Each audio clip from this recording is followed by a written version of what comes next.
Evaluations are the lifeblood of Toastmasters meetings. They are what keep members coming back for more. Evaluators add value by offering help, support, and guidance to the speaker. Our contest chair today is a distinguished Toastmaster. She started her journey back in 2007 when she was a charter member of Voice of Wales, the first Toastmaster club in South Wales. She has held the district roles of area director and divisional director, as well as serving as president, VP education, VP membership, treasurer, and secretary at club level. Outside Toastmasters, she's chair of a large NHS mental health trust and a member of the board of the Higher Education Funding Council for Wales. Let's kick off the evaluation contest by welcoming our contest chair for today, Charlotte Hitchings. Thank you very much, Vanessa. Welcome everybody to the D91 evaluation contest. As Vanessa has said, this is the secret weapon of Toastmasters, great evaluation. So I'm really delighted to be hosting this contest for you, bringing together the best of the best across our division in this important art of evaluation. I'm now going to run through what's going to happen this morning. We have judges who are using the same criteria to judge every contestant. And I'm going to start by reading out the names in order of our evaluators so the judges can make sure they've got a correct note of the order. Our first contestant is Amanda Schwartz. Amanda Schwartz. Our second contestant is Andrew Bennett. Andrew Bennett. Third contestant is Stephen Kappelman. Stephen Kappelman. Our fourth contestant is Carol Borsell. Carol Borsell. Our fifth contestant is Keith Robinson. Keith Robinson. Our sixth contestant is Mohammed Al-Bayati. Mohammed Al-Bayati. And our seventh contestant is Chris Murphy. Chris Murphy.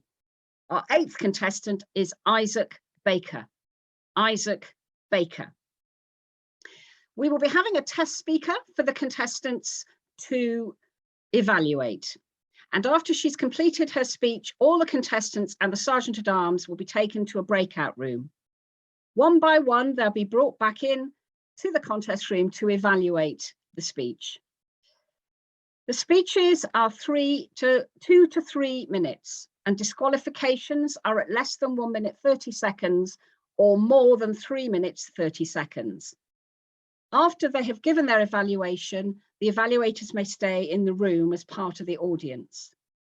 The lights will be shown as follows: green at 2 minutes for 30 seconds, amber at 2 minutes for 30 seconds, red at 3 minutes, which stays on until the contestant finishes speaking. There'll be no sign to any contestant that they're over time. If there are any time disqualifications, the Chief Judge will announce that fact without naming the contestant at the end of the contest.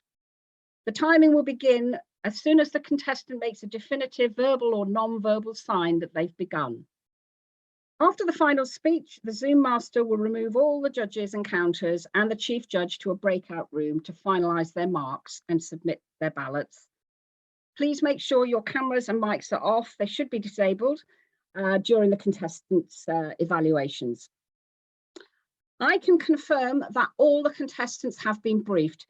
Can I please invite our Chief Judge, Rupert Acker, to do the same about the functionaries? Thank you, Madam Contest Chair. I can confirm all of the judges and functionaries have been briefed. Thank you very much. I am now about to start the evaluation contest by introducing our test speaker today, Vanita Rangarajan, with her speech, Desham, Desham, Desham. With her speech, Desham, Desham, Desham. Vanita Rangarajan. Tissue, tissue, tissue.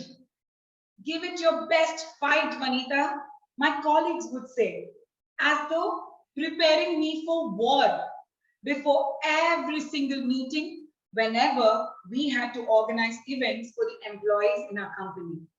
If I wanted to include families for the annual event, there she was, fighting her way out to invite employees only.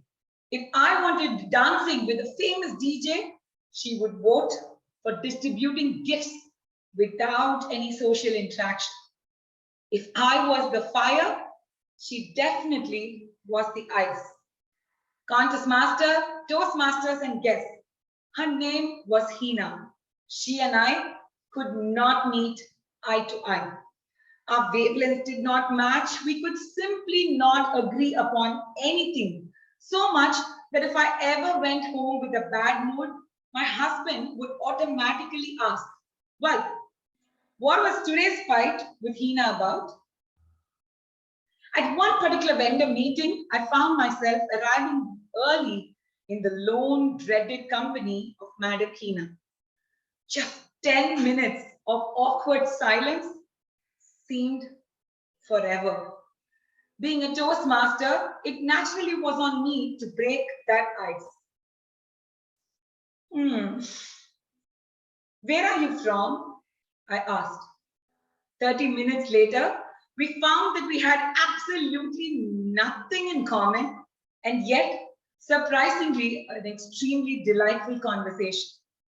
Getting to know each other was not such a bad deal after all. Over the next decade, our friendship grew. Mind you, we still had our share of fight, only inside the meeting room. We had now learned to put our differences behind us. A few years ago, I was away from work on maternity leave while I was raising my firstborn. With so much time in hand taking care of a small baby, I suddenly found myself calling her a little more than usual during this period of my maternity leave. She would always pick up my calls and patiently listen to my long list of laments. Hina, I was okay growing up without a mother, but raising this baby without a mother, I don't think I can do this. Why couldn't I just have a normal childhood? Hina, did you know that I'm supposed to note down the color of the baby's poop before the next doctor's appointment? Oh my God, Hina, why can't children just sleep through the night? Hina had officially become my 2 a.m. friend. Whenever I had asked her to visit us, she constantly disappointed me with one standard answer. I'm busy right now, but I will visit you all really soon, she would say. On a random day, when she did not answer her cell phone, I happened to call her home number and her mother answered. Sweetheart, Hina is getting ready for chemotherapy. Shall I ask her to call you back? Wait a minute. Did I hear chemotherapy? Chemotherapy? I hung up the phone, and in a few minutes, I stood there in a state of shock. With the baby in hand, I took the cab, and there she was, a thin, frail, bald woman that I could barely recognize. Why did you come here with the baby? She asked. Why did you not tell me, Hina?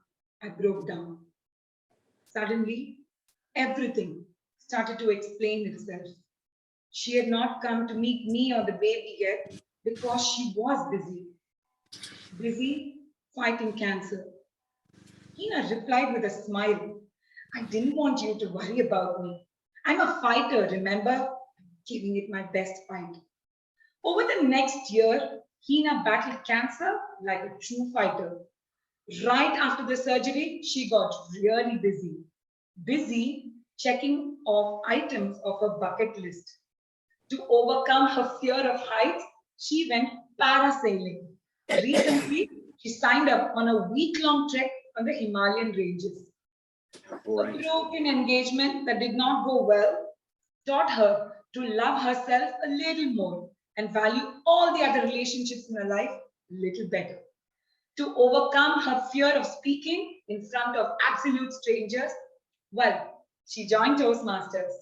Today, in addition to becoming a really successful project manager, Hina is a guest speaker at various conferences, inspiring women across the world with her story of surviving cancer. Like she had promised, Hina had given cancer her best fight.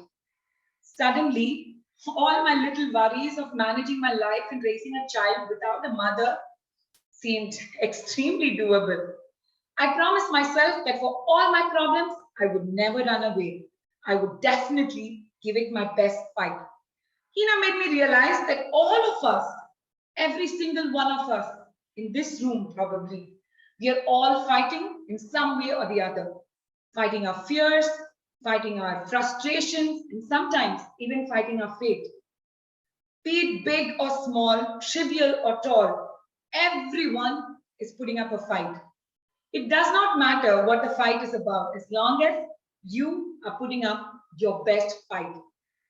Dishum, dishum, dishum. Contest Master, are you giving it your best fight? Thank you.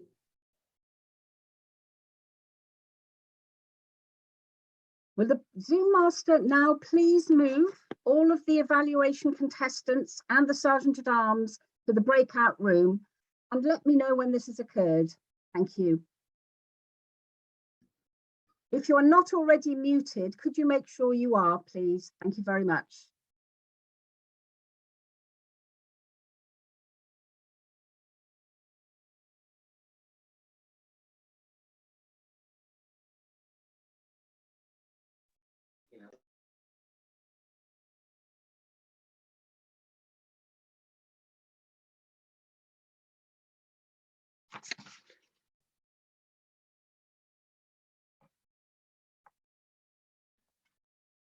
All contestants have been moved.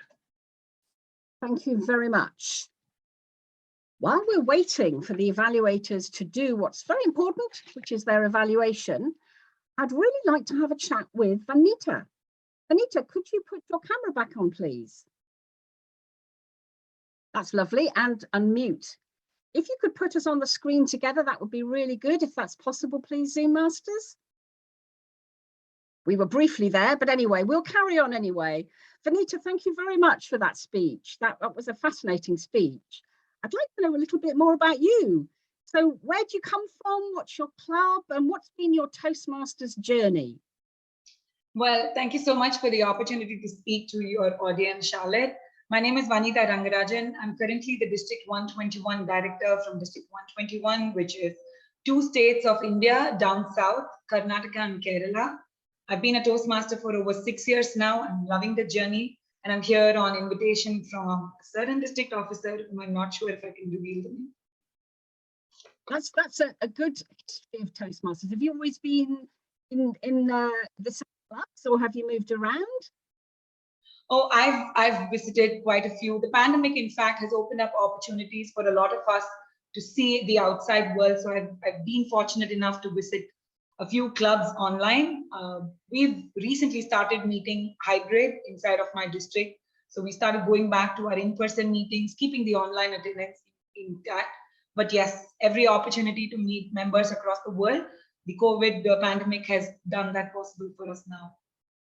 Yes, it's been a really good feature, actually. One of the few good things that's come out of having to switch onto online, hasn't it? That we've been able to experience other people's clubs. And I think maybe got more of a community going across different clubs as well. It's been great. That's true. That is true. So what do you like most about being a Toastmaster? It's a lot of things. I'm yet figuring out my most favorite thing in Toastmasters, because I've clearly gotten myself a lot. And here I am wanting to give back to the members. But if I were to say a few things that I got from Toastmasters that I absolutely loved, was the concept of listening more than speaking. So all of the tag roles that we do, everything that we do inside of a club meeting, and how that adds up to becoming better listeners more than becoming better speakers. That's one thing that I've really liked. The second aspect that I found extremely interesting in Toastmasters is the concept of mentoring. with the new Pathways program. It's not so new right now, but yes, with the Pathways mentoring program, I find that there's a great structure in the way that a mentor and a mentee could go about with their short-term goals and their long-term goals. So I've taken a liking to the mentoring program through Pathways. What about mentoring? Because mentoring is a real art, isn't it? To get it right. Oh, yeah. Oh, yes. You would constantly a work in progress, whether you're a fratege or a mentor. And that's the beauty of it. There's always so much to learn when there's a conversation that gets somebody else to grow. So it's been fantastic. Yes, a two-way process, really, isn't it? You learn as much from the person you're mentoring as they learn. Yes, yes. And it'll be arrogant for you to think otherwise, because the learning is definitely both ways. Yes, yes. So for you, what would be the next big challenge in your Toastmasters journey? I am not sure, but I've been a district officer for a while, so I can't wait to get back to the contest scene. Being a contestant and actually being able to participate in contests is something that I'm really looking forward to eventually. I hope it happens someday. It's interesting, being a district leader, you know, that's also a learning experience, isn't it? So what have you got out of that? So I see how, as a district leader, when you are a contestant and you want to do the same thing for the contestants, when you are in the district leadership team now, you could do so much more because you've been there, done that. You kind of see the problems because you've been in the same shoes earlier. So as a district leader, you kind of want to fix that for the contestants and give them a fantastic contest experience. So that's something that I've been able to try my hand at, or grateful for the opportunity that I've got in the district leadership team. In the leadership team, do you have a feedback process? Do you evaluate each other? Of course, all the time. We have monthly calls, and we have what is a 360-degree review, similar to what we have in one of the Toastmaster level projects. We do that inside of the team. We have like anonymous emails where members could write to the district, not mentioning names, but just tell us what's your worry, and then we will have the respective offices take care of that. Yes, feedback is the very crux of everything that we do at Toastmasters. So I don't see how the district leadership team can be spared of that. Yes, no, I totally agree with you. I think that you're right. It is the secret ingredient, isn't it, really? Absolutely. I agree to every single thing that you mentioned at the beginning of the contest. Evaluation is the very reason why we are thriving as an organization, 97 years and still strong. Yes. I'm not sure everybody knows that. And I think it's important to get that message out, isn't it? Because in everyday life, we don't often get that sort of valuable feedback, that constructive, supportive, really coming from the right place kind of feedback that really helps us to grow. That is true. In a world where everyone's just focused on themselves, where do you find other people wanting you to become a better version of yourself? So evaluation is totally underrated in Toastmasters. That's something that I would agree to. I think that's absolutely right. And I think also service, you know, you coming here today to do a speech for us, you know, is another example of the service that we give to each other in an organization where everybody's a volunteer. And I think it's fantastic that you've done that. And so thank you so much. Thank you. Again, I'd like to thank the program quality director for the opportunity. And this was one opportunity for me to have my friend's story shared to a larger audience. So if there's a speaking opportunity, then you don't say no, especially when it's a story that you want the world to know about. So it was just making use of the opportunities and making sure that we didn't let go of the ones that came our way. It was really just that. Thank you for saying that. I think it's great to be able to really articulate the value that doing this gives, not just to those who receive that, but also to the person who's doing the giving. So, you know, you've just beautifully sold step up and be a test speaker, which is great.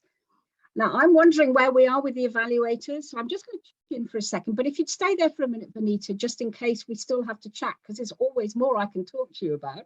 Oh, sure. I'm certainly right here, and I'm ready with a pen and paper, and I'm waiting to get notes from my fabulous evaluation contestants. Very good. So if I could just check in with the Zoom masters, if we have any idea whether we are ready, as we have had 5 minutes now.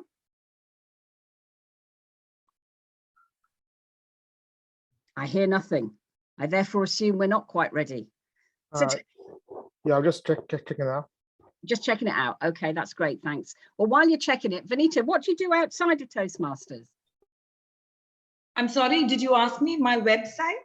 No, I said, what do you do outside of Toastmasters? Oh, yes. Okay, so I have 20 years of experience in HR functions in the corporate world. I specialize in workforce administration, talent, and employee experience. That's what I do outside of Toastmasters. Very Plus, good. I have two children, and the district director role is really an overtime job. So I feel like my hands are full. They certainly will be. Madam Okay. Contest Chair, Yes. I wanted to ask you if you've been pronouncing those 3 words ever before this contest. I haven't. No. And I'm not sure right either. So apologies, Vanita, if it wasn't quite the way it should have been said. But Oh, I think you did it beautifully. It was just making sounds of, a boxing, which is fighting. It was really not a proper word to be used. It was just sound. So you did well. Thank you. thank you very much. You're very generous. Okay, I think we're ready to start the evaluation contest. So thank you, Vanita. Sit back and enjoy. Yes, well said. Thank you. If I could just check, the first contestant is in the room. Amanda, are you there? I can see you. I can see you and hear you.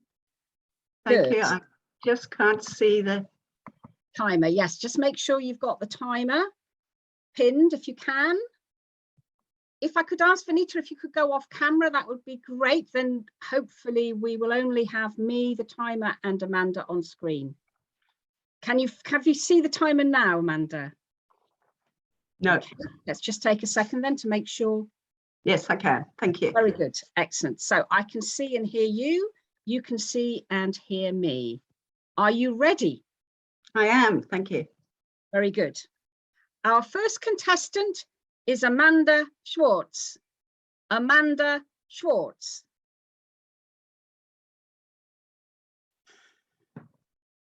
This was feisty, fun, and frenetic. I really loved the way that Vanita grabbed the subject by the neck. Contest chair, fellow Toastmasters, and Vanita. What really struck me at first was Vanita's fabulous body language. She was using this so effectively. It underlined every sentence, it strengthened every word. I loved the way she used her head, she touched her heart. She had open gestures when she was talking with love about her friend Hina. I noticed too the energy she used. This was full of vim and vigor, such zest as she spoke with passion about her friendship with Hina, and again, how her tone changed when she talked about the chemotherapy that her friend was struggling with in her fight with cancer. It was infectious. I was bowled along with her energy. I was engaged. I loved the fact that she'd taken a domestic subject, a female friendship, and made that the hero of the story. I'd like to talk about the pauses that Vanita used. There was one really good one when she was talking about the chemotherapy when she first found out. And then there was a really pregnant pause and the shock. And that was so effective. And I would have liked to have seen more pauses. Now, when we're a speaker, we think that a 1 second pause is long, but for the audience, we need that breathing space, that listening space, that little still hush in amongst all the words, so that we can really take on board, can digest what the speaker's saying, can actually feel what the speaker is intending us to feel. So really think about lengthening the pauses between your sentences, between your paragraphs, so that we have time to digest. The second thing I'd like to suggest to Vanita to think about was the message. I felt there was a dual message here on the real treatise on love and friendship, and then the second message about fighting the good fight. So think about which one you want to really concentrate on amplify that, make sure that that's the king of your speech. But in summary, this was an energetic and well expressed, well demonstrated speech on friendship and fighting the good fight. Think about those pauses, lengthen them, really commit to making longer pauses. Let's all go forward fighting the good fight. Contest chair. Can we have a minute on the clock, please, timer, for the judges to mark their ballots?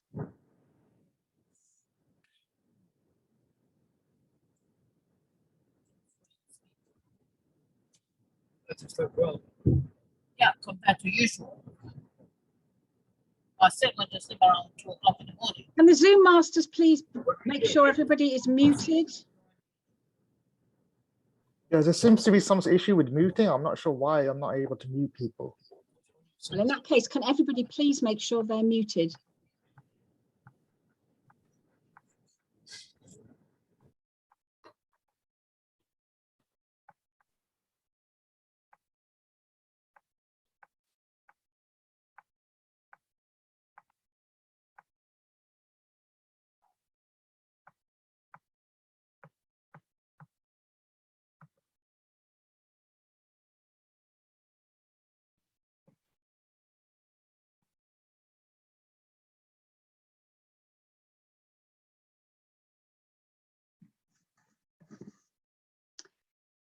Thank you.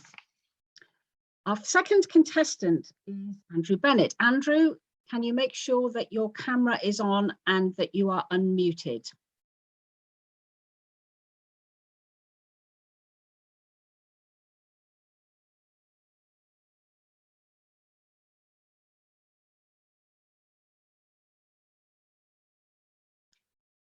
Just waiting for Andrew to unmute himself. If there's any way the Zoom masters can help, please can you do that?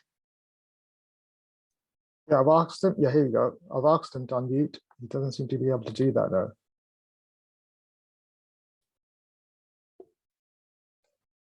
Here we go. Has that worked? That's worked, Andrew. Thank you. Are you hearing me? Yes. Can you see hear me? and see? Yes, I Thank can you. hear you. I can hear you. Can you hear me? That's good. And you can hear and see me, yes? Yes. Good. Lovely. And can you see the timekeeper? I can see the timekeeper. Thank you. Excellent. In that case, are you ready? I am indeed. Very good. Our next contestant is Andrew Bennett. Andrew Bennett. If I was the fire, she was the ice. Everybody has a special friend, the friend that you confide in, the friend who teaches you those life lessons, and yes, the friend who you discuss the colour of the baby's poop with, indeed. Benita needs great thanks today because she brought us the story of her friend Kina. It was a story that was full of emotion and fun. When I look at Benita on screen, I see a speaker who's confident, she's personable, and she has the most wonderful dose of energy. So congratulations to Benita on her accomplishments so far as a speaker. Together now, we're going to try and find ways of improving this speech and the speech delivery. My recommendations today are all around the topic of connection. Firstly, I noticed that Benita tended to stay well back from the screen. And that meant that she was partly in a pool of shadows some of the time. Now, she used both sides of the stage effectively, but I would have liked her to come right into camera. And there was a very special moment in the speech where she could have done that. And that's when she was talking about Kima's cancer diagnosis. I would have loved to see Benita come into camera and establish more connection with us this way. And I think it would have improved the lighting issue in her setup too. Secondly, connection through the voice and the body. We had some wonderful use of dialogue, and let me tell you, Benita has a fine instrument. She's got a powerful voice there. I would have liked to have heard some of the softer qualities coming into the voice. What about that moment when she told us about Kima's cancer? It's a change of pace. It's a change of tone. It's a change of quality. Let's look back at our script and find those key moments where we can vary pacing and colour of our tone. And lastly, gesture. There were some splendid gestures, there were telephone gestures, and all sorts going on, but there was also a bit of repeated gesture going this way. Let's keep our gestures specific and let them come from the meaning of the words. So our connection recommendations today, we're going to use coming forward to the camera and improve our lighting setup. We're going to look at the script again. We're going to find the moments when we can vary that essential pacing and pitch. And we're going to go into relaxed arms, relaxed hands, and using the gestures specifically when we have something to say. Thank you to Vinitha for introducing Kina to us today. It was a really touching story. We've all got battles to fight. So, dish 'em, let's fight our battles together, Toastmasters. Contest chair. Thank you. Can we have a minute on the clock for the judges, please?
Thank you.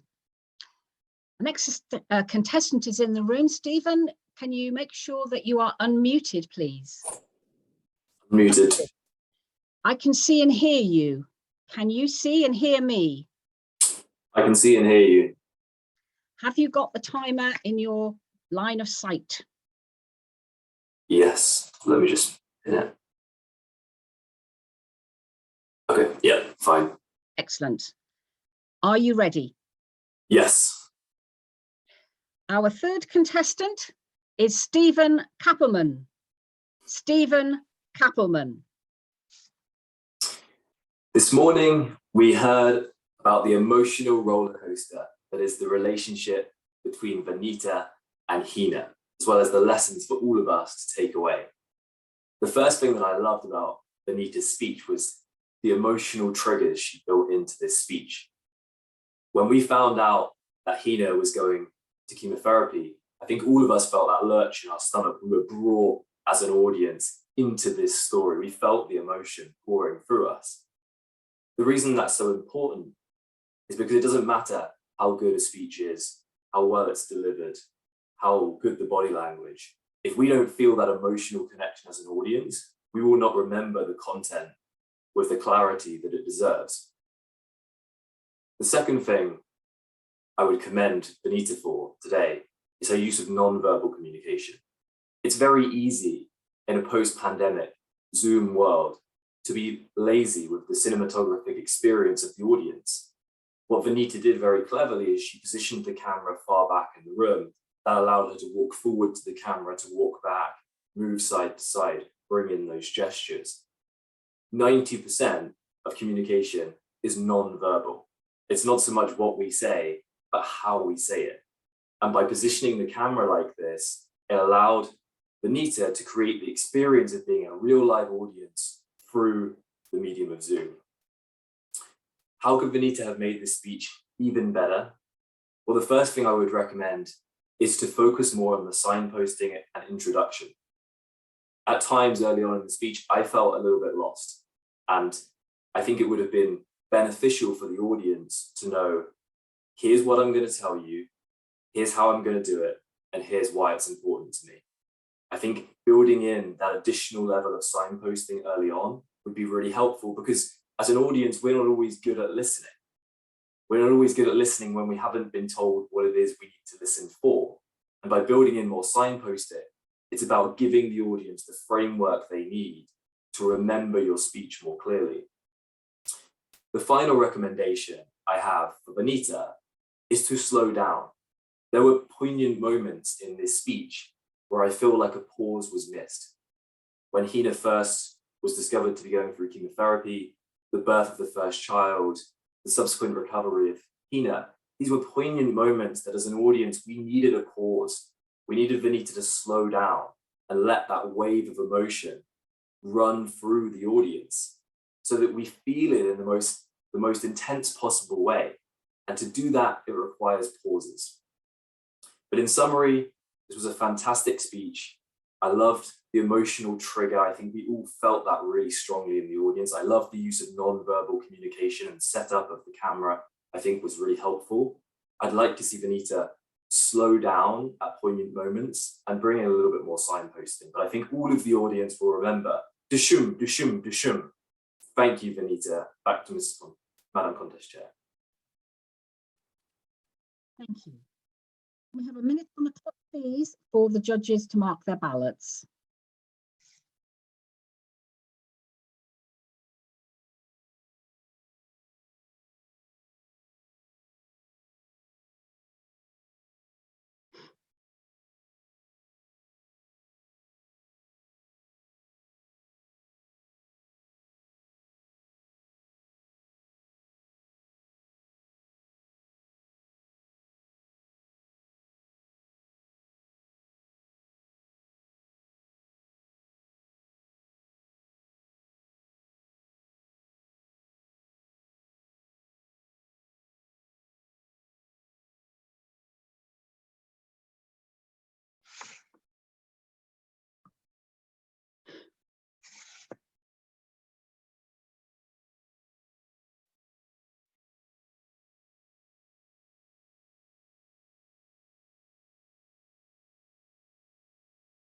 Thank you. Our fourth contestant is in the room. Carol, could you make sure that you are unmuted, please?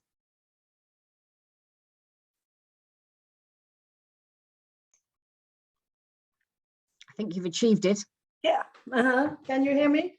Yes, I can hear you and I can see you. Can you see and hear me? I can indeed. And can you see the timekeeper? Yes, thank you. And are you ready? I am. Our fourth contestant is Carol Borsa. Carol Borsa. Don't we love a powerful beginning? Vanita comes out of her corner with a powerful cross jab. And oh, now we understand the title. And we are so ready for a great contest fight. Boom, uppercut. She tells us a nice, warm, heartening story about friendship, motherhood, and mentorship. We love those themes. Right hook, the contrast. Opposites attract. Friends, can you be friends with someone when you're fire and ice, black and white, right? Boom, illness, cancer. The theme in the hero's journey where things go so wrong. But hooray, we have a happy end. Thank you for that, Vanita. I'm sure that Vanita's speech is a very, very good contest fighter, but we can make it into a heavyweight contest. Let's talk about what we see, Vanita. When we looked at Vanita speaking, I noticed that there was a big gap between the top of her head and the top of the screen. Use all the ring, Vanita, position that camera. And perhaps white on white is not the best to have contrast. Show us a little bit of contrast, more gestures. Perhaps you could even have worn boxing gloves. What did we hear? In your speech, your best weapon is your voice. And I would recommend that you switch up the contrast. When you're sparring, you change rhythm, change the rhythm of your voice. Pause more. Accelerate from time to time. And finally, how do we feel? Let us experience the pathos in the terrible illness of Kina. And you will do that by feeling the pathos, the emotion yourself. This is your biggest weapon in your fight. Up the pathos. Give us more contrast. If I trace a line corresponding to the energy in your speech, I would love more up and more down. Take us with you on that journey. In summary, Vanita, good fight, well fought. It was great. Up the pathos. Work a little bit more on the contrast. And the conclusion, Cassius Clay never said thank you at the end. And then we will all be knockouts. Thank you. Can we have a minute on the clock, please, for our judges to mark their ballots?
Thank you.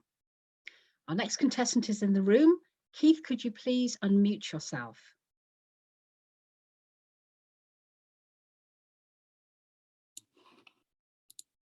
Done. Excellent. I can see and hear you. Could you just speak again to make sure? Can you hear and see me? I can. And can you hear and see me? I can, yes. And can you see the timekeeper? I can. It's been pinned, yeah? Excellent. Are you ready? I'm ready, yeah. Our fifth contestant is Keith Robinson. Keith Robinson. Dashum, dashum, dashum. I knew from this moment on, we were in for a really special speech. Ladies and gentlemen, contestant chair, what I loved about Vanita's speech was that her use of a smile throughout her presentation. It was broken up by a really soft, warming smile throughout her speech. And it showed to me that she was relaxed and really enjoying delivering this speech and made me relax and enjoy it with her. So that was really fantastic. My second commendation for Vanita is her use of body language throughout her presentation. Throughout the speech, she was using her hands beautifully. What I really liked specifically was when she tied her content to the delivery. So when she was talking about disagreements, for example, she was crossing her arms to show that moment in the story, which I thought was a really nice touch. My third commendation for Vanita was her use of dialogue throughout the presentation. 2 or 3 times, she brought in dialogue with her mum, for example, and her friend. And I thought this was really, really powerful.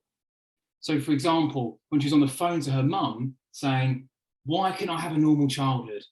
It was really powerful and really brought me into the story and made me really connect with her on an emotional level. That was really well done. I'd like to give Vanita 3 recommendations to improve this speech. My first recommendation is on the content structure. I thought Vanita had a really powerful call to action at the end about what are we fighting for? What are we going after? And I would have really loved her to have a more powerful introduction to tie back to that call to action. So for example, I'd like to consider opening up with a really dramatic scene of the moment when she heard about chemotherapy for the first time. So for example, on September the 22nd, 2015, I received a phone call that changed my life forever. I picked up the phone and I heard 3 words: I'm having chemotherapy. I know from this moment on, my friend was in a fight for her life. And then you could have told the backstory of your relationship with a friend and then finish with a really powerful call to action about what fights are we facing and how we're going after that. My second recommendation is in vocal variety. I thought during her moments of dialogue, there was a real opportunity to elevate her vocal variety, to really bring out those dialogue parts and make them much more powerful. So for example, when she was on the phone to her mum, she could have said something like, "Why, mum, why couldn't I have had a more normal childhood?" And just really elevated those dialogue scenes to another level.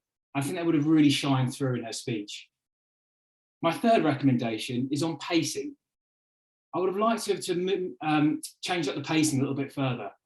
So for example, the moment when she heard about the chemotherapy, she could have slowed it down further and said, "Chemotherapy, did I hear that right? Can't believe it." But in summary, if Anita keeps using great smile, fantastic body language throughout her speech and really powerful body language, but works on improving those introductions, more vocal variety and slowing down moments to make it more dramatic, she'll go from a great speaker to a truly fantastic one. Thank you, Vanita. Over to you, contestant chair. Thank you. Can we have a minute on the clock for our judges to mark their ballots, please?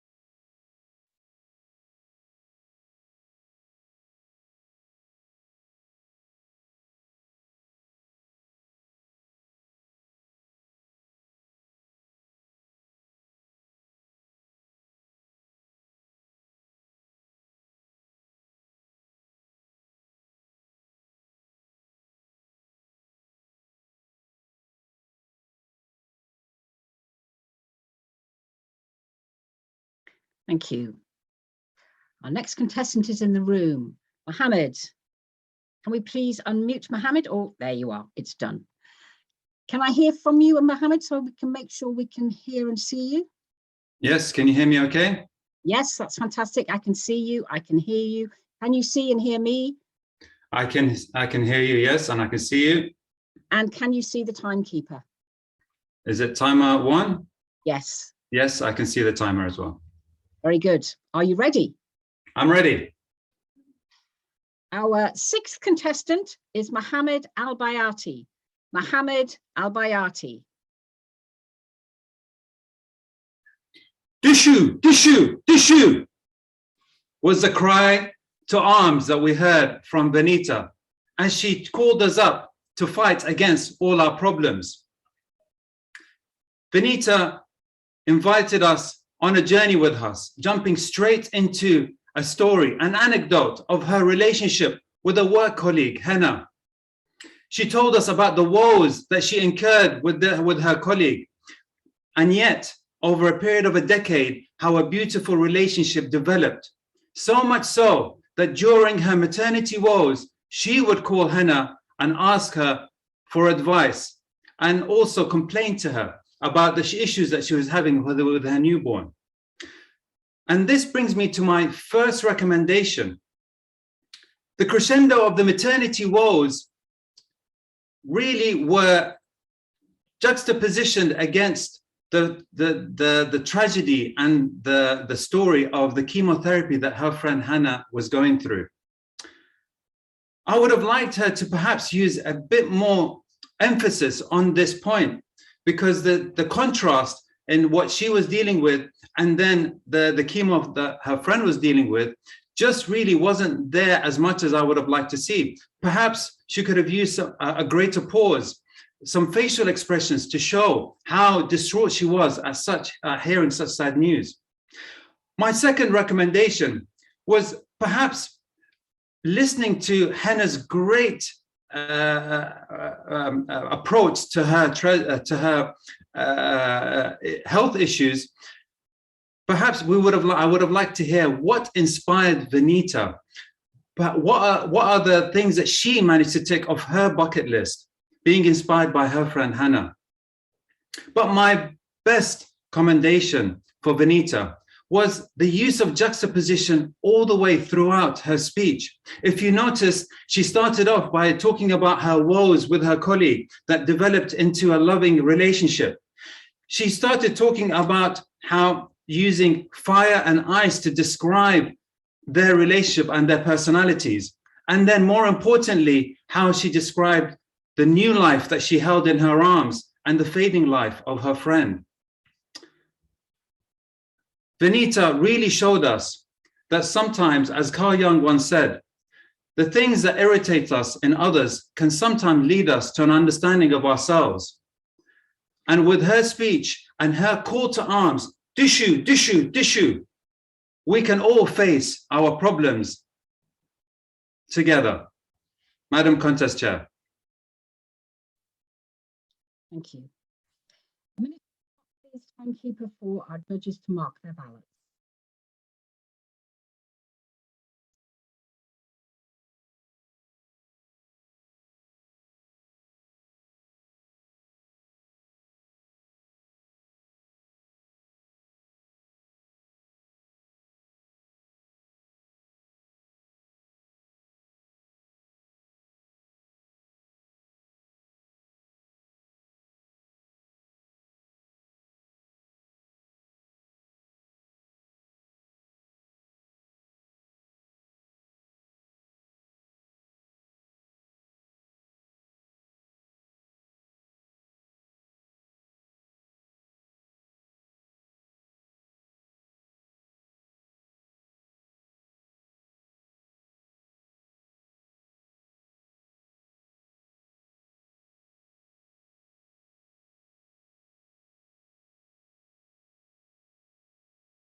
Thank you.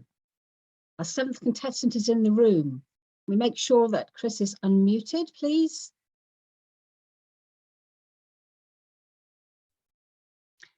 Chris, can you speak so I know we can hear you? I can definitely see you. Oh, yeah, I'm unmuted now, I think. That's good. Can you see and hear me? I can indeed. Thank you. And can you see the timekeeper? I can indeed. Are you ready? I think so. Good. I hope so. Our seventh speaker is Chris Murphy. Chris Murphy. Venita is Toastmasters equivalent of Rocky Balboa. The question is, was this a knockout speech? Let's find out. The first thing I loved about this speech was Venita's wordplay. Now, there were very common things in Toastmasters to talk about the power of three, and she used those to good effect. Fear, frustration, faith, big, tall, short. But there was something else that Venita did. And wordplay is important because it brings energy to the words that you're saying. It brings them to life. The thing I think she did that was really special is the word Hina. Before, we would have thought it's just a name, but now it epitomizes bravery, tenacity, inspiration. She's brought life to a word, and I think that's quite clever. Something else she used to bring life to her words was gestures. Now, gestures bring energy into the thing. Dishing, dishing, dishing. Didn't know what the word meant. I know it's about fighting though. That sense of frustration of her husband. Oh, what argument have you had today again at work? They breathe life and energy. They bring a speech to life.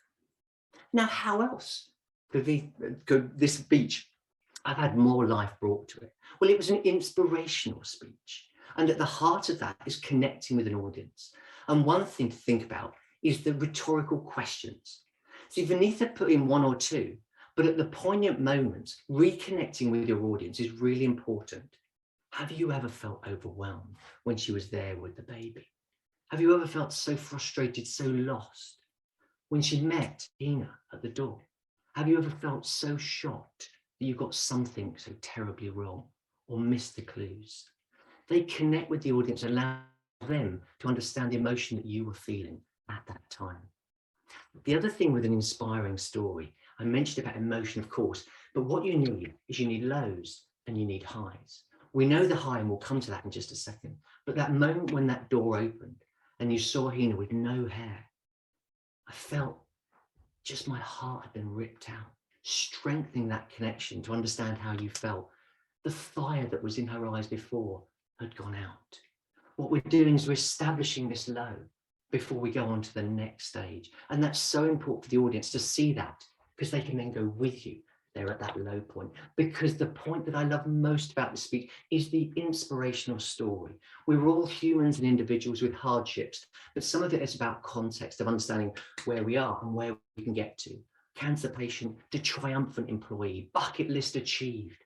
This was a wonderful story that we can draw energy from. So Vanitha, continue with these stories that you tell.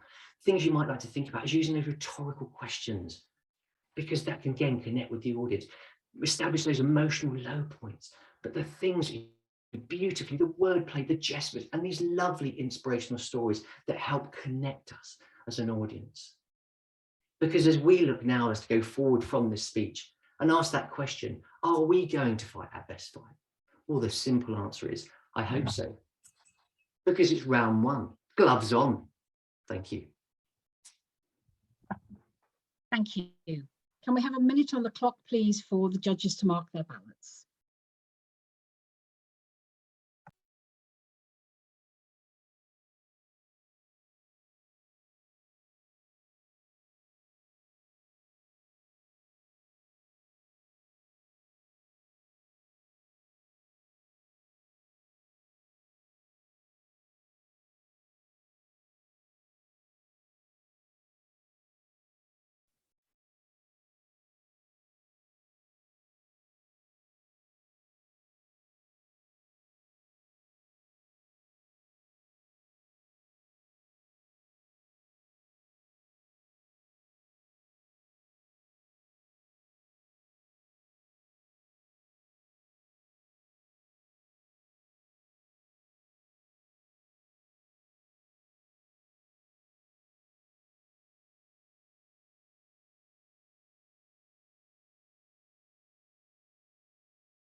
Thank you.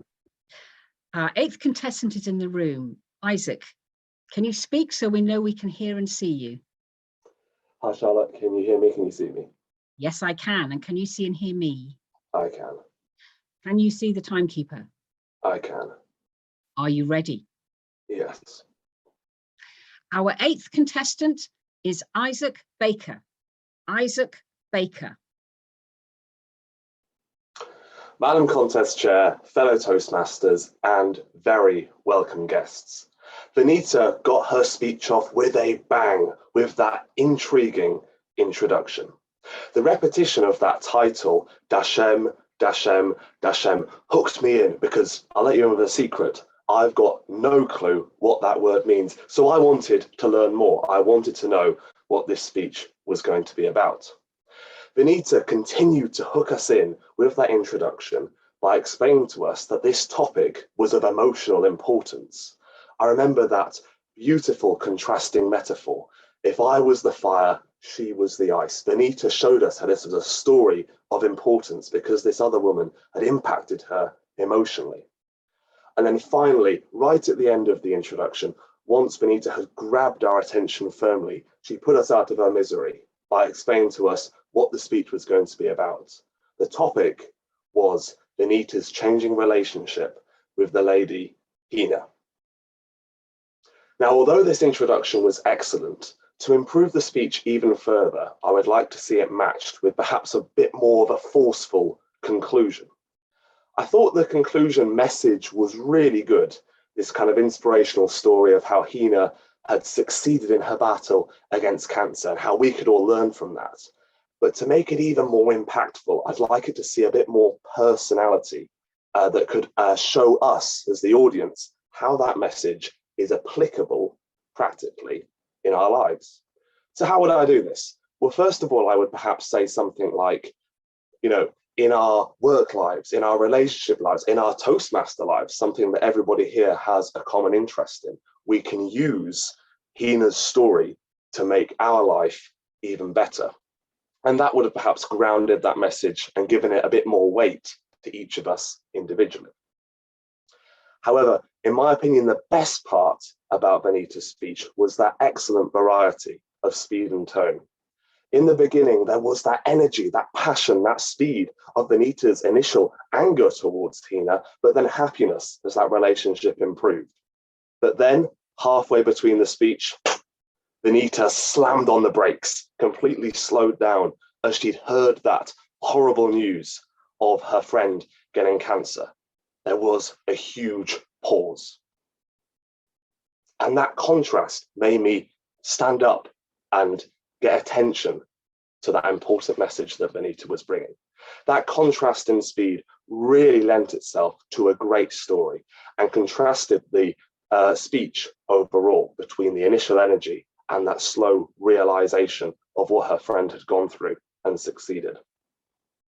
In summary, although I'd like to see a slightly more forceful conclusion, Vanita's intriguing introduction and excellent variety in speed and tone made her speech an inspiring story that I had the pleasure of evaluating and listening to. Madam Contest Chair. Thank you.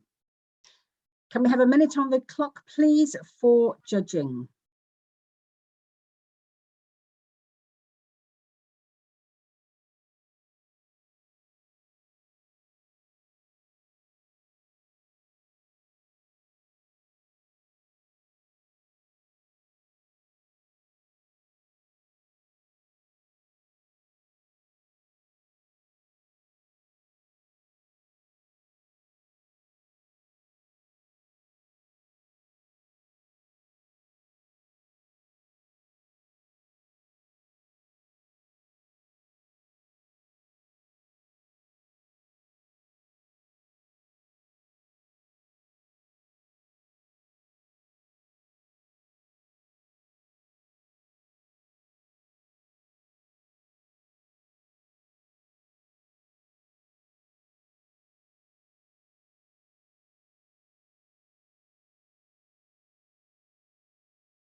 Thank you.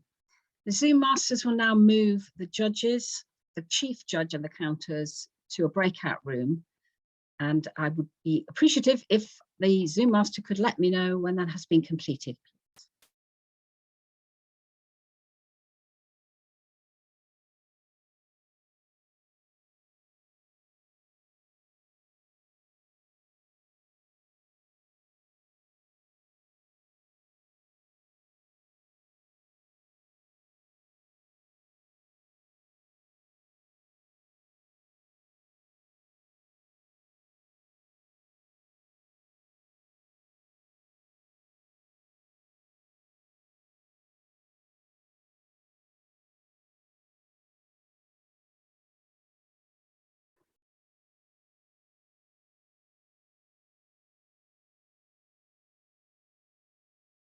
How are we doing, Basil?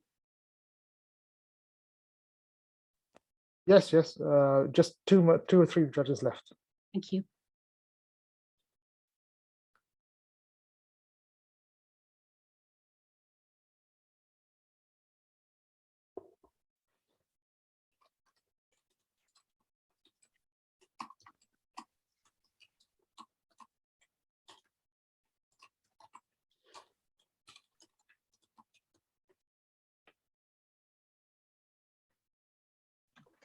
All Okay. judges are moved. Mm-hmm. Very good. Thank you very much. So all the judges are out of the room, the chief judge and the counters. And that means we are in a position to do two things that are very important. And the first is to thank all of our marvelous contestants for their evaluation speeches, which I thought were really high standard, which is exactly what you'd expect at this level. And I'm now going to interview each of them in turn. So we'll find out a little bit more about them. I'd like to do this in the order of speaking. So first of all, Amanda, please do come to the stage in a virtual sense. If we could unmute Amanda, that would be fantastic. And if it's possible to have us both on the screen together, that would be even better. She's not able to unmute. Can you do that for her, Basil? No. Yes, it's done. Thank you. Hello, Amanda. Hi. Well done on your evaluation. Thank you. It was a tour de force. I noticed in the notes you gave me beforehand that you're also, like me, a gardener, but I would plant myself very much in the beginning bushes, whereas it looks to me like you're in the expert end of the garden. So can you tell me a little bit about what you love about gardening and what top tips can you give me? Okay. They say that a real gardener is defined by whether you deadhead other people's gardens. And yeah, people know me. I go around deadheading everything in my own and in other people's gardens. The joy for me about gardening is getting my hands dirty. There's lots of information and research done which says that actually getting your hands dirty in the soil raises your endorphins and your feel-good factor. So it's about being barefoot on soft lawn and about getting hands dirty, getting your fingernails grimy. And Chris would be the one. He grows vegetables, I grow flowers, but it's all about having beautiful environment. And my garden is my outside room that I spend a lot of time in. So yeah, keep at it, get your hands dirty and enjoy it. Yeah, they're really good advice. I absolutely love it. It's my joy as well. I've only been into it for about 2 years now. So I'm starting to see things that I did 2 years ago starting to really make a difference to the way the garden looks. And that's another thing I like about it. Yeah, and the seasons, it all changes. So yeah, keep at it. And do you design other people's gardens as well? I do. My favorite one that I've designed for is a friend who has MS. So she couldn't use her lawn, which was slopey. And we paved her garden and we put in a central raised flower bed with a really old olive. And underneath are pebbles. Everybody knows I love stones and pebbles and little plants and a big bird bath. And so the birds come every day to have a wash and a drink. Underneath, Olivia, as we've named her. And yeah, my friend uses the garden all the time now. And yeah, that's a real joy to me too. Oh, that's lovely. Oh, I wish I could see that. That sounds lovely. I want to get a water feature. That's what I want. That's my next project. Thank you very much, Amanda. I may come back to you again, but for now, I'm going to say thank you very much. Well done. And I'll maybe come back to you. Okay, thanks. So now I'm going to see if we can find Andrew Bennett somewhere in the room. Hello, Andrew. I think you'll be unmuted shortly. Here we come. There we are. Yes, that's it. It's easier this time. It just seems to take a minute between the message coming and the thing actually unmuting. Yeah, that's brilliant. Hi, Charlotte. Well done on your evaluation. I think I've competed against you in the past. Oh, could be. Could I well know be. you would definitely beat me, but that's No, I'm not surprised. It was fantastic. I noticed from the information that you have given me is that you like detective novels. Is that right? Yes, I do indeed. Yes, I love all sorts of detective novels. You know, the Jack Reachers and the more modern day ones. And I also like the medieval ones. I love the Cadfael series. Ah, that was what I was going to ask you. Cadfael Who's your favourite one? Oh, it probably is the Cadfael series. If I'm thinking about, yeah, I do like to go back, and I love things like Knights Templar and all that sort of thing. All sorts of historical type novels. Right. I always think with detective stories that they're really well plotted, aren't they? The good ones. That are. Absolutely. They keep you hanging on a hook, and you really don't work out who the killer is until the end. Lots of red herrings. Yes. It's almost like it's like a puzzle that's been put together, and only the person who's put it together knows where each of the pieces fits, I always think. Yes, indeed. It's a real art form, isn't it? To write something, produce something like that and make every section fit. That must be quite difficult. Take some time. I've always thought that. I would feel it's quite an exercise to try and do it yourself. Have you ever thought of writing one yourself? Well, maybe one day I will. I mean, I do write this and that, but yeah, one day if I get the time, I might have a go. I might try. Why not? I think it'd be such fun to try and do it and just see if you could manage to make it one that no one could guess the outcome. Yes. Yeah. No, a real challenge. I'm up for the challenge. A project for later. And if I do it, I shall say that it was contest chair Charlotte who gave me the idea. Yeah, absolutely. Stick me in the preface. Yeah. Acknowledgement. Acknowledgements. Yes. Yes, absolutely. So you, as well as detective novels, you also sing. It says you're a classical singer. So you tell us a little bit about that. Yeah, I mean, I do still get invitations to sing. For about 30 years, I sort of traveled the world. I was attached to various opera companies, and then I got an agent in Paris who toured me all over the world. And I went to South America and Japan and all over Europe and all the big festivals. It was really good. Then I had a bit of a hiatus and an accident and an illness, and that meant that I couldn't go chasing after the boats and trains and planes so much anymore. But I do get asked to do things occasionally, and people take my current mobility into question in that as well, which is helpful. But it's nice to do, and I've got a lot of wonderful singing friends, and I still do some work with a coach as well, online in New York as well, just to keep things maintained. You know, vocal coaches have to work as well. We can't let it all go. Yeah. I can imagine. I wish we had time to hear you sing. I don't think we do right now. But maybe later if the judges take a long time. Oh well. Thank you very much, Andrew. Cheers. And well Take care, Charlotte. Bye bye. So that takes us to Stephen Kappelman. Are you there? I don't see you. I don't hear you. Stephen in the room? Yeah, I'm here. Ah, there you are. Hello, Stephen. Hello. Again, congratulations on a really, really good evaluation. It was very insightful, I thought. So you were on a stag night last weekend, weren't you? I was, yeah. I've been shamed for not joining the briefing, but yeah, I was. You knew, weren't you, that I was going to ask you what happened on the stag night?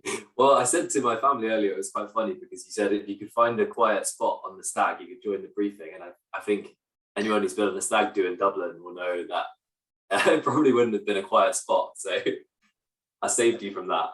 Right. So you're in Dublin. Yes. And anything untoward happened to the groom to be? We spent all day Saturday playing Où est le poulet, which is where the stag is dressed up as a chicken, and we chase him around Dublin. So I think he had a good time. So he was dressed as a chicken, and you were chasing him. Yeah, around various pubs. Not very fast. But that was my weekend. So yeah, that's a good one for a speech, isn't it? Yeah. So did he allowed to take the costume off at some point? He was allowed after we'd finished all the pubs, and then that was in the evening. Yeah, then he was allowed to stop being Le Poulet. I love it. I've never heard of that before. I don't set the rules, so it's not. Just got to do it, haven't you? Exactly.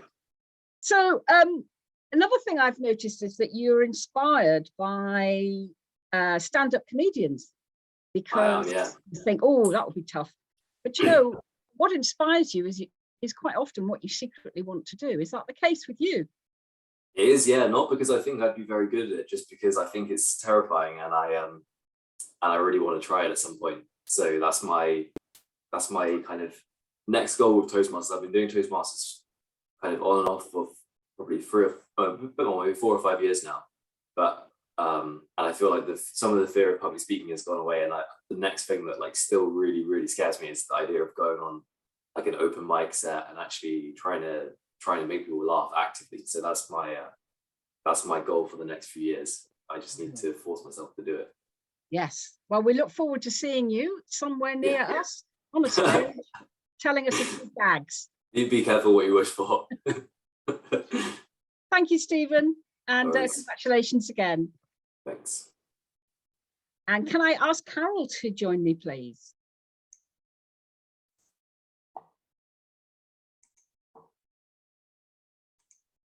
Can't start my camera. Ah.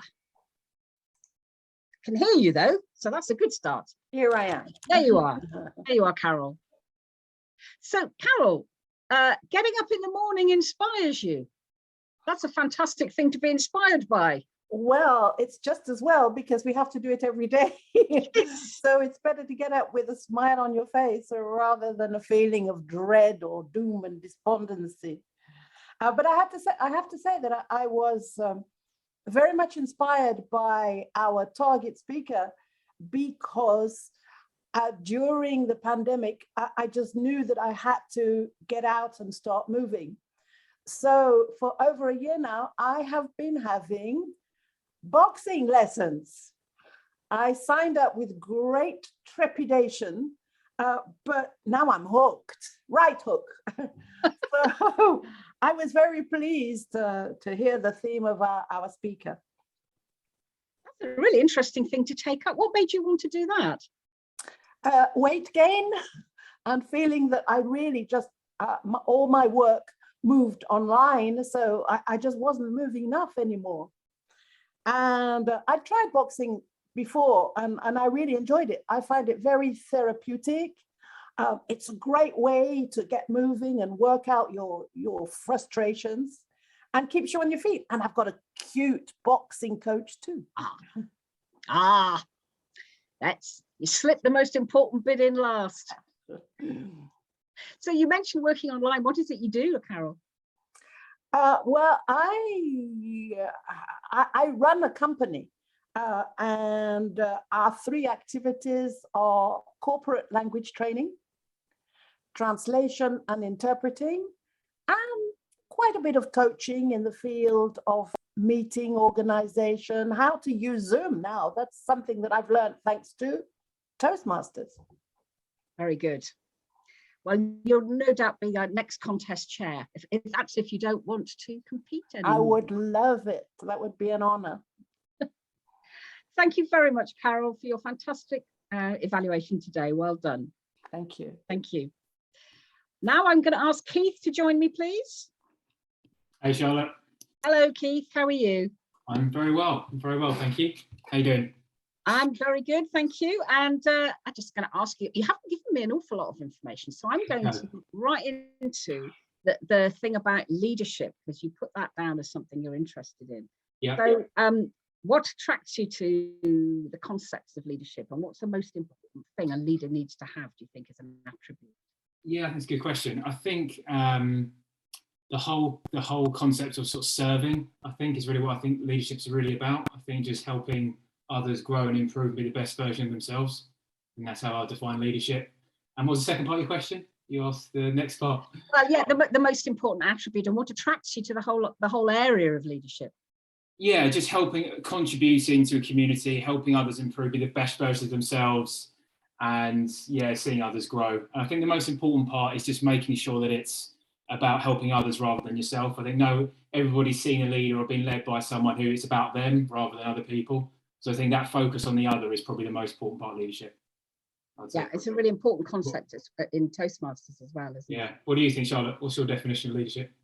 Oh, I love it when you turn it back on me. What do I think?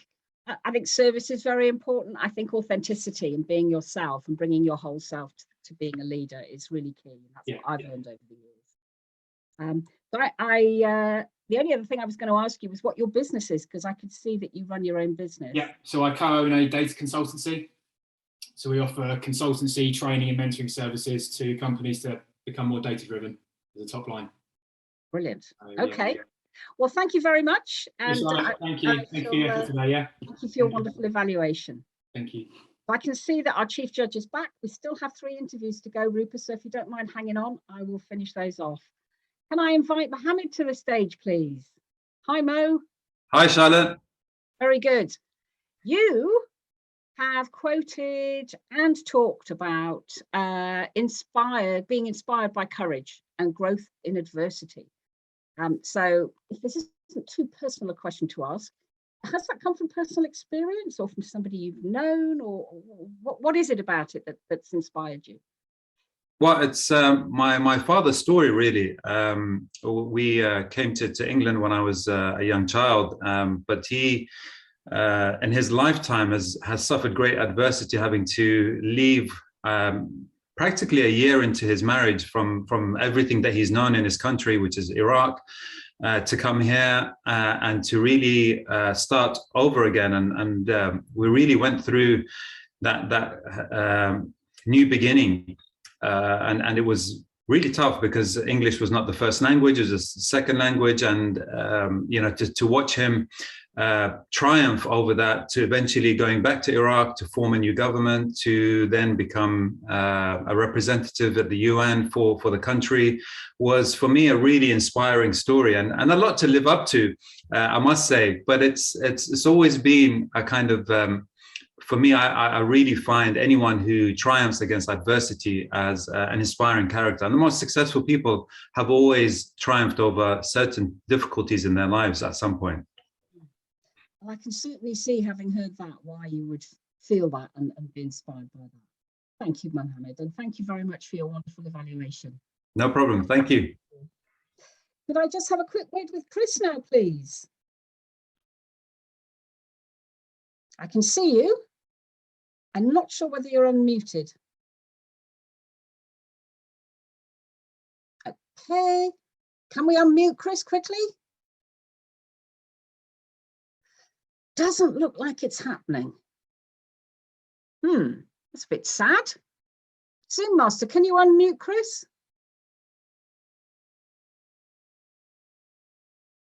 Okay, well, obviously our Zoom Master doesn't want to hear from you, Chris. I'm sorry about that. I'm going to see if Isaac's there, and if we have the same problem, then we're just going to have to say sorry to you too. You can speak now if you want. Let me unmute. Hurrah! Hello. Okay, we're running a bit close. Keep it very short. You keep it short. What vegetables do you grow? Squash, courgettes, asparagus, cabbage, broccoli, carrots, kalettes, turnips, beetroot. I can go on. About 43 different types. Blimey, that's amazing. How long have you been doing that for? About 10 years. Wow. Gosh, well, look, I want to know more about that, but I haven't got time to find out. Go to the next person. I'm sure I'm going to see you in another contest sometime very soon, and then you can talk about it and I'll learn more. Thank you very much for your fantastic evaluation, Chris, as always. And that's it really for now, because we're going to move on. But thank you, Chris. Final contestant, very quickly, if we could unmute Isaac. Hello. Sorry, you've ended up right at the end, Isaac, when we're a bit short of time. Yeah.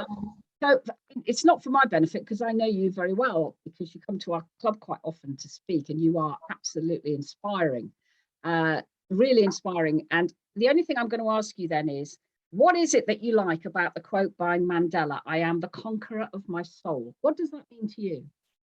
I think that means that everybody can change their life in a positive way if they have the right mindset, etc. And I mean, hearing Vanita's inspiring story just shows that anything's possible if you put your mind to it. I think that's what that quote is referring to.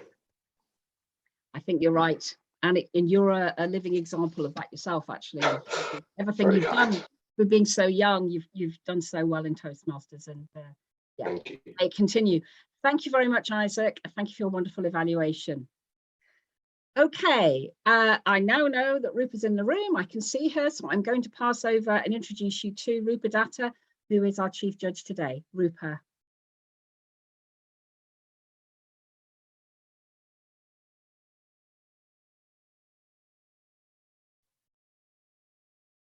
I think you need to be unmuted, probably by the Zoom master. He's been very strict because we had a few problems earlier, as you know. Okay, we have liftoff. Thank you very much, all contestants, the entire audience. And I think at one point we had about 160 people watching this contest.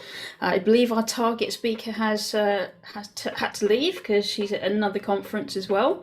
But I hope you all enjoyed that speech.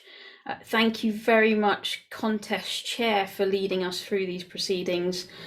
all of the secret judges, counters, and everybody involved in putting this contest together. We have results. I have a bit of hardware, and I guess you all want to know who the 8th name is to go on the District 91 evaluation trophy. Am I right? Massimo's the only person I can see, so I'm going to go with some sort of indication from you, Massimo. Awesome stuff. I am very, very pleased to report that there were no time disqualifications. But in 3rd place for the District 91 2022 evaluation contest, we have Carol Balser.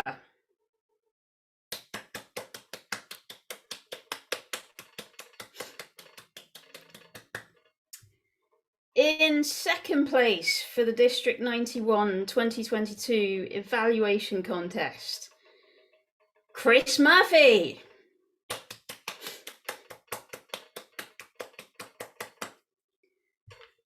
Which means that we have a brand new name going onto this trophy.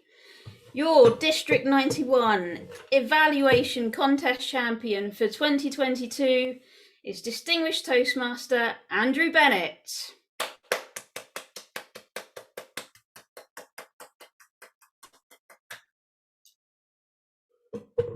Shall now pass you back to contest chair if we want to hear a few words from our new champ.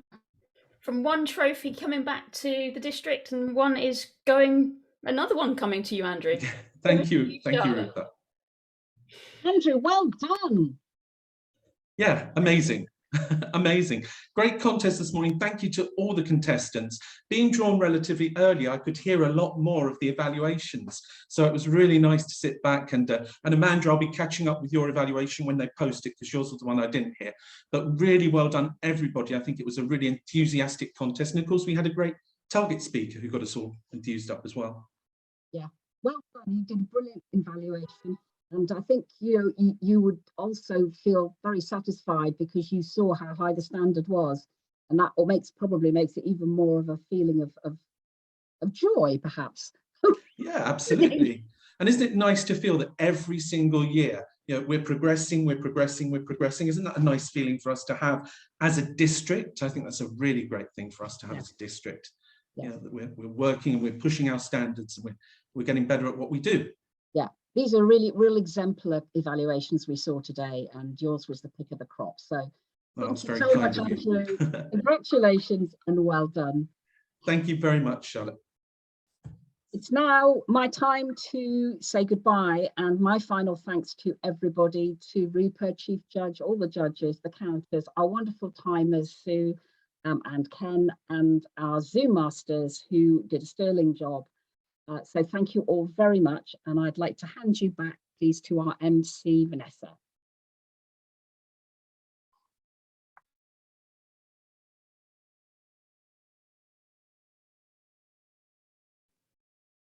Thank you very much for this session. I'd like to remind everyone that now it's time for a break, and at 1:05, you'll have a choice. If you remain on stage 1, you'll have a wonderful panel talking about leaders of tomorrow. And if you're going to stage 2, you're going to have a panel talking about making the most of mentoring. So it's your choice. Let's rejoin together at 1:05. And to conclude, I would like to give it a try. Disha. Let's go for a break.